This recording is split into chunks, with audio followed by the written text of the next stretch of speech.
Шановні колеги, час для ваших запитань. Мікрофон ліворуч або від вас праворуч. Будь ласка, залишайте доступ до нього вільним.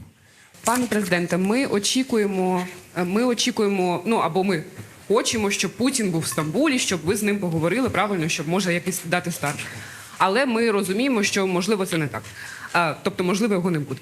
Які у нас плани на те, якщо буде Путін, що ви з ним будете обговорювати, які першочергові?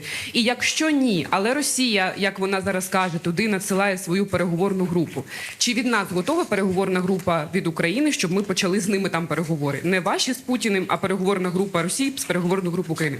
Чи ми цей варіант взагалі не розглядаємо, а тільки ваші прямі переговори з Путіним? Дякую. Я розглядаю в будь-якому випадку результат. Результат номер один – це безумовне припинення вогню. Безумовне припинення вогню на сьогодні і згідно досвіду всіх цих днів, місяців, не може припинення вогню забезпечити будь-яка людина з боку Росії, окрім Путіна. Сигнал був від Росії щодо прямих перемовин. Підтримка Сполучених Штатів була щодо прямих перемовин на рівні лідерів. Я підтримую цю пропозицію. Чому? Тому що Україна конструктивна і підтримує будь-які шляхи до закінчення війни. Якщо сьогодні Путін каже, я не хочу, знов-таки, мільярд причин може бути прямих перемовин, тоді хотів, потім зрозумів, що я готовий, вже не хоче. І якщо його крок буде, і він скаже, що готовий до припинення вогню, то тоді це відкриває шлях до проговорення всіх інших елементів закінчення війни. Всіх багатьох елементів. Тоді групи можуть зустрічатися і вже мають політичну волю лідера або лідерів. І це зрозуміло, що буде той чи інший результат. Буде шлях. Шлях відкрито. Якщо він боїться просто зі мною так зустрітися. Завжди є. Припинення вогню, потім інші переговори. Я вважаю, що ми повинні в будь-якому діалозі йти до головного. Задоволення обидві сторони від діалогу не отримують. Тому, значить, ми можемо отримати результат, що набагато важливіше будь-яких емоцій. Результат – це закінчення війни. Крок перший – припинення вогню. Всі підтримують безумовне. Давайте це зробимо. Я буду в Туреччині, буде президент Ердоган. Всі готові до зустрічі з російським лідером. Які ваші наступні кроки? Що ви робитимете, якщо зустріч не відбудеться? Я вважаю, що це значить, що не буде ніякого результату в тому чи іншому форматі, будь-яких зустрічей тощо. Все зайшло вже достатньо глибоко в питання припинення вогню. Україна всі сигнали, всі пропозиції, будь-які моменти, які були запропоновані тими чи іншими сторонами, країнами, Сполученими Штатами, країнами Європи, тощо. Те, що ви знаєте, і те, що залишилось за лаштунками. Україна продемонструвала конструктивізм абсолютний. Продемонструвала, що вона чітка, зрозуміла і хоче закінчення війни. Росія кожним кроком. І я вважаю, що неприїзд Путіна, а знов ігри, це фінальна точка його демонстрації, що вони не готові до закінчення війни. А значить, всі обіцянки, тверезі і чіткі обіцянки Сполучених Штатів Америки, Європи, лідерів інших країн повинні бути виконані. Інакше ви не змусите і не примусите Росію до кроків, до тієї чи іншого формату деескалації. Значить, будуть санкції. Я можу очікувати тільки, як мінімум, сильного пакету від Сполучених Штатів Америки санкцій проти Росії. І це вже санкції, подивіться, не за агресію, не за окупацію тощо. Тобто компромісів вже і так мільйон. Санкції за те, що вони не хочуть, навіть припинення вогню. Це повинен бути найсильніший пакет санкцій, бо це є воля до закінчення війни або ні. Тобто це чіткий сигнал, що вони не хочуть і не збираються закінчувати війну. Або навпаки, вони продемонструють, що вони не тільки з ядерною зброєю серйозні, але і без неї на щось спроможні. Тому, мені здається, сильний пакет Сполучених Штатів, сильний пакет Європи, будемо дуже, дуже вдячні. Будь ласка, АРД, потім Укрінформ. Пане президенте, 3 моменти. Перше, наскільки 3 можливо... моменти – це 3 питання. Ну, швидкі. Окей.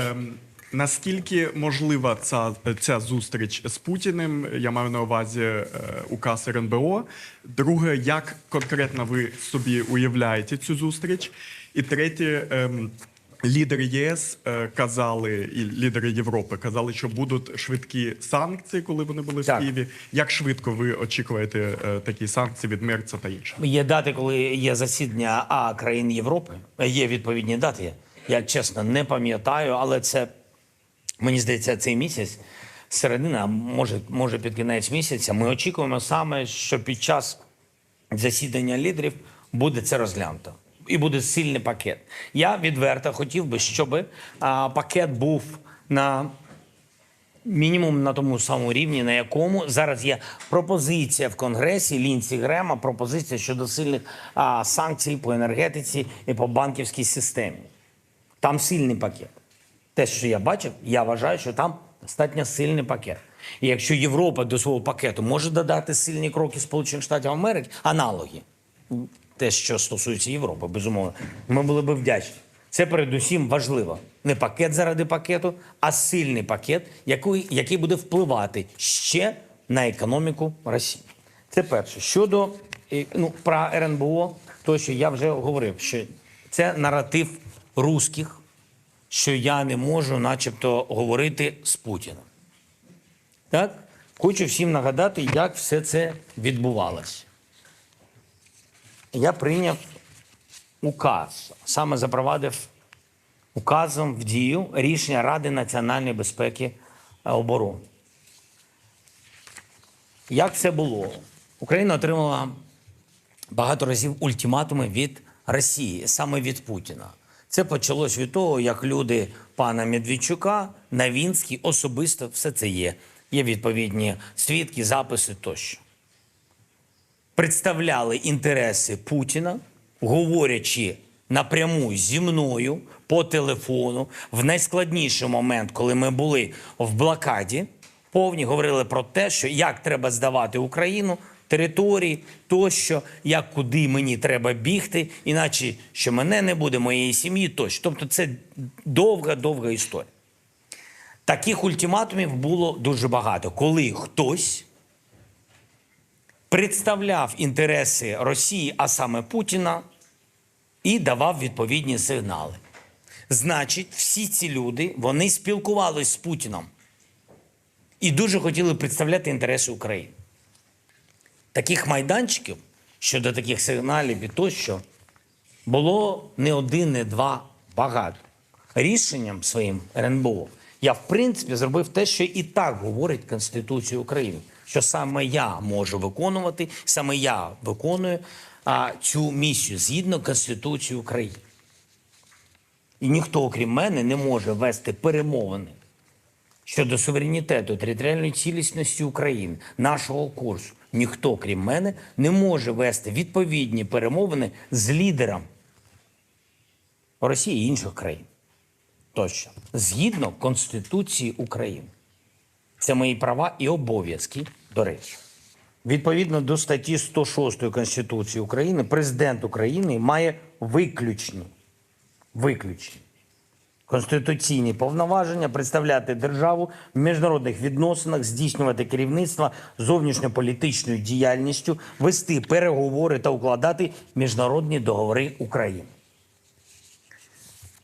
Конституція – це Конституція України. Вона вийшла, до речі, до будь-якого нормативного акту, до будь-якого указу. Конституція України. Як закон. Тому саме я і представляю інтерес нашої держави. І щоб не було от этого сепаратизму, Ми ввели рішення Ради національної безпеки і оборони, щоб такі, як Новінський, Медведчук, навіть не хочу говорити, хто там, з яких інших органів, все це робив. І за все це ще будуть колись відповідати. І я ввів своїм рішенням, своїм указом рішення РНБО. Тому наратив Путіна, що я повинен щось там відмінити, це наратив виключно Російської Федерації. Я собі не можу і нічого не забороняв. Було ще третє запитання. Як я уявляю? Так, ну як конкретно ви Четвер? собі... Так. Не знаю. Навіть не уявляю. Ні, ну давайте так. Ну я готовий до зустрічі з цією людиною. Я зустрічався в 19-му році, в грудні. Абсолютно розумію, про що говорити, правда на нашому боці, але вважаю, що нам треба зробити перший крок заради людей. І вже весь світ підтримує це, заради передусім для українців, але заради і будь-якої нації. Всі хочуть закінчення війни. Ми хочемо домовитись про початок закінчення війни, хоча б про початок. Пане президенте, ви заявили, що готові до зустрічі з Путіним і в Анкарі, і в Стамбулі, але от якраз останні заяви з Москви, які лунають, свідчать про те, що якраз Путін боїться зустрічі з вами, і не виключено, що сьогодні ввечері чи завтра з'явиться його наказ відправити в Анкару свого міністра закордонних справ чи радників. Чи буде сформована українська делегація, яка буде вести на рівні міністрів, радників переговори, якщо буде буде такий наказ з боку Путіна? Дякую. Будь-які зустрічі повинні закінчуватися, ще раз підкреслюю, результатом. Я відреагував на те, що було в медіа і від Сполучених Штатів Америки, і від Росії, і, чесно кажучи, і Європа так реагувала. Я готовий на зустріч з ним. Я поки що інші формати ми не проробляли і не проговорювали. Так, я буду не один, факт. Але питання не в цьому. Питання в тому, що ми розглядаємо саме те, що було запропоновано. Пане президенте, вітаю. Наталія Островська, 1+1. Якщо домовленість про 30-денне припинення вогню таки буде досягнута, чи планується замороження поставок американської та європейської зброї? І друге питання. Трамп заявив про намір летіти в Туреччину. Ми знаємо, що просто так він такі заяви не робить. Чи може бути підписаний якийсь документ, якась угода в Анкарі або в Стамбулі? Поки що мені це невідомо, це не проговорюється. А щодо підписання того чи іншого документа, поки що невідомо. А в будь-якому випадку, коли є відповідні зустрічі, є, якийсь стейтмент завжди є, що, в принципі, я думаю, що він в багатьох країнах, я знаю, є підписання, а є просто стейтмент, тобто який означає те саме. По-різному буває. Трамп підтвердив свій візит в Туреччину. Дивіться, я не знаю. У мене немає інформації, що Трамп прилетить в Туреччину. Ми з вами, я не думаю, що я знаю набагато більше, ніж ви. За вас, вибачте, є якісь сигнали тощо, але поки що у нас підтвердження, що він буде, немає. Далі, будь І ласка. про замороження поставок зброї американської та Ми не обговорювали про це. Не обговорювали це. З президентом Трампом у нас було замороження, ви пам'ятаєте, коли? Так, це було перед тим, як ми підтвердили, безумовне припинення вогню, потім була розморозка. Все так діє досі. Дякую. Дякую.